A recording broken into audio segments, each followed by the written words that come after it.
Yo, what is going on, guys? Welcome back to VGO Entertainment. This is Chevu here. We're going to be going over current election map in a prediction of kind of what I think is going to happen with this election.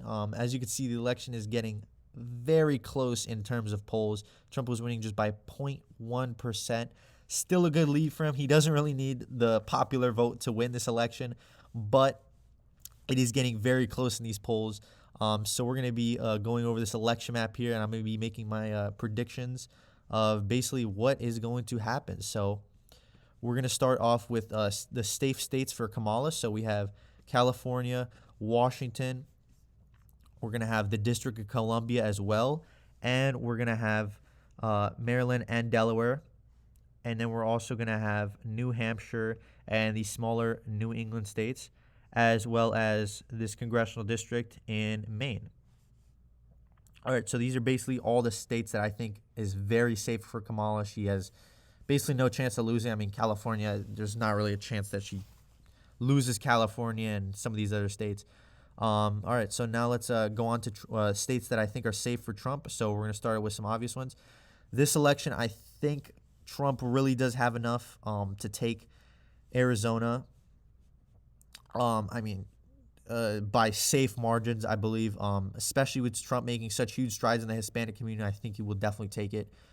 Same for Utah, Idaho, Montana, Wyoming, South, North Dakota, Nebraska, these two congressional districts in Nebraska, Kansas, Oklahoma, Louisiana, Alaska, Arkansas, Mississippi, Iowa, Indiana, Ohio. I think Trump will take Ohio.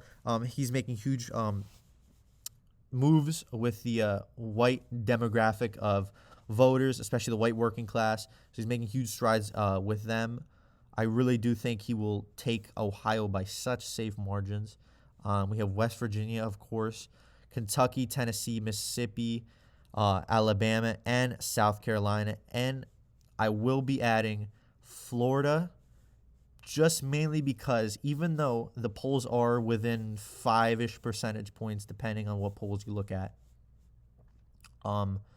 Florida is a red state. At the end of the day, it will always be a red state until who knows how many years the Democrats flip it and make it competitive again or whatever. But Trump basically made it a red state. I mean, with the recent re-election of DeSantis and Rubio winning, there's not really any chance that Florida is going to change.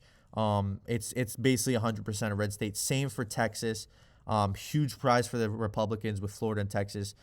But in Texas, Trump is making huge strides with Hispanic voters, especially down in this region. Just huge strides. So it's going to help him in that case and basically just make Texas and Florida 100% for him. Now we also have this congressional district in Maine that we're going to give to him. And I would like to actually change. I just want to make sure add Hawaii as well for a safe. Actually, you know what? We won't do that. I have an idea for that. So let's continue now. We'll do likely Democratic states. Maine, I do believe will go to the Democrats, as well as New York. New York is not a safe state anymore for the Democrats. I mean, we've seen recently what's been going on in New York. I mean, New York has literally just fallen apart. It's terrible.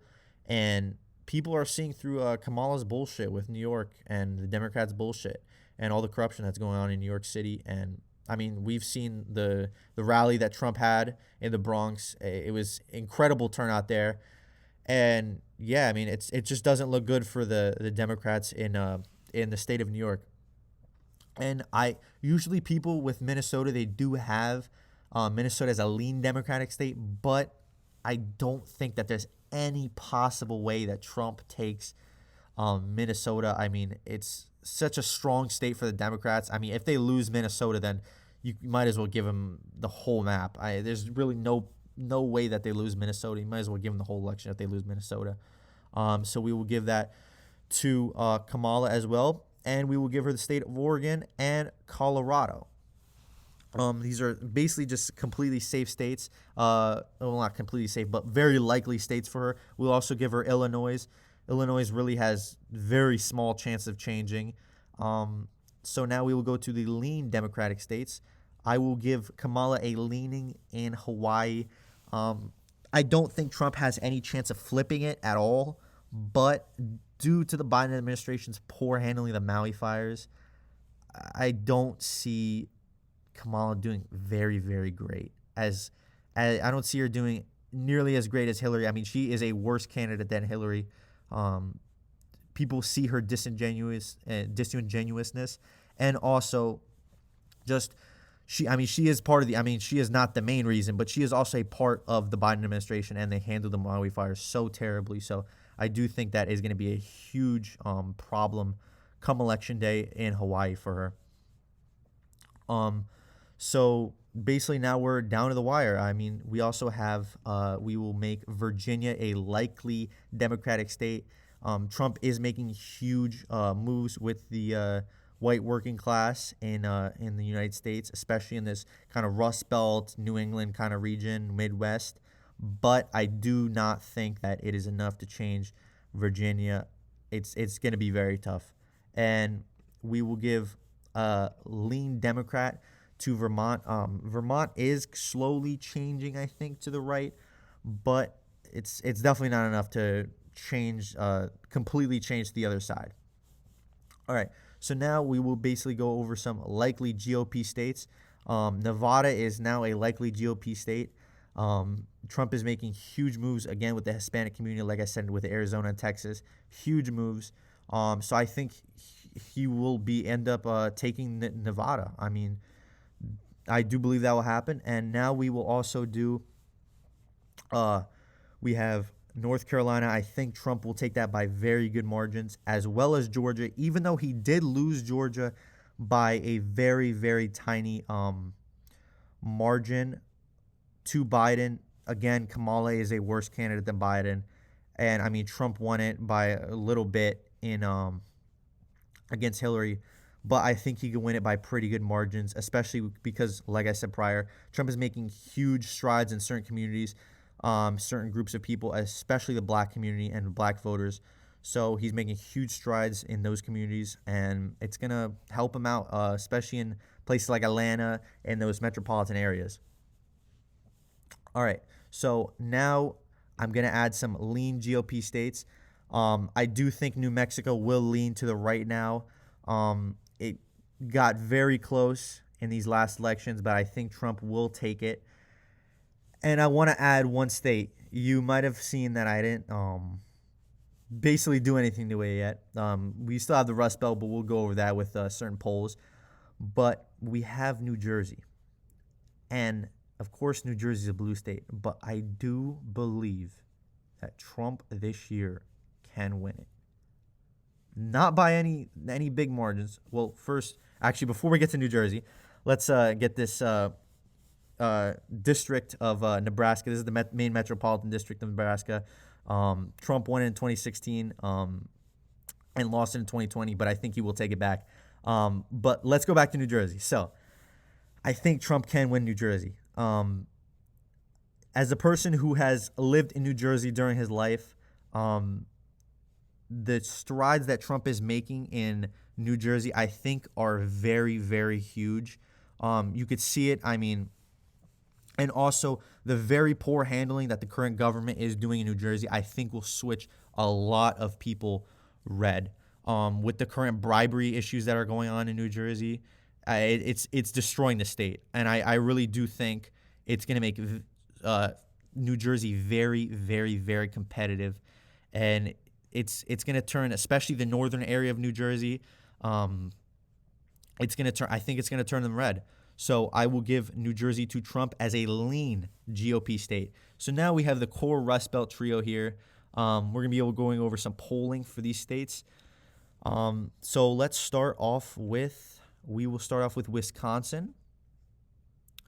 So here for load. Okay, as you can see, Trump is losing in these polls actually by a very small percentage. But the thing is, in the last elections with polls, especially in the Rust Belt trio, there has been a lot of overestimation in the polls for Democrats. I mean, they were predicting that Biden and Hillary will be up by ridiculous amounts, and they barely won the states. So, I mean, Hillary lost the state, but with Biden, he barely won it. So we will give Wisconsin to Trump as a lean GOP, just because the incredible overestimation of in polls for Democrats. Now we'll also be going to Michigan, which is another state that also overestimates Democrats incredibly in polls, and come election day, they fall apart, and it gets it either gets very, very close, or the Republicans end up winning it. So here we have Kamala winning basically by 1.2%. I feel like that's not enough for the overestimation that goes on in the polls that happen in this Rust Belt. So we will give this to Trump again as a lean GOP state. And then we also have Pennsylvania. So Pennsylvania is actually up in the polls, I think, if I remember correctly. It is up in the polls. Trump is up by 1%. And this is not really a state that has much overestimation, but it's still very close. But I will give it to Trump. And here is the election map that I believe will happen come election day. We have 332 Trump, 206 Kamala. Sorry. So we have 206 Kamala, and we have 332 Trump. This is what I think is basically going to happen. Again, with New Jersey, I know it sounds crazy, but I do think that Trump could flip New Jersey by even 0.10. I think he could win it by. So this is basically what I think. Trump will win 332 to 206. I mean, he could basically almost win just off the safe and likely states. He's gonna be 2 points down.